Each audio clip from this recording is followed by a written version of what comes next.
Yes, Joe, mambo vipi kama kaa? Mimi naitwa Sam C na hii ni Academic TV. Ikumbukwe kabisa ni mastori ya Road Life Experience. Last time tulipiga story na mwanetu anaitwa Charlie the Bad.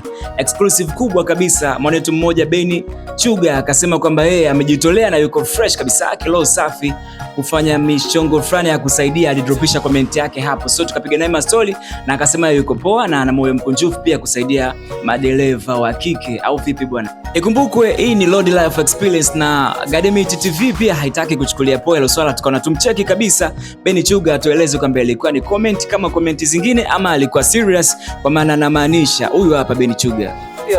Serious kaka. Sio kwamba masiara ni wewe mwenyewe unajua mazingira ya kazi babu. Mazingira ya kazini ni yeye mwenyewe kujituma yeye mwenyewe. Ni yeye mwenyewe mwanangu kaka.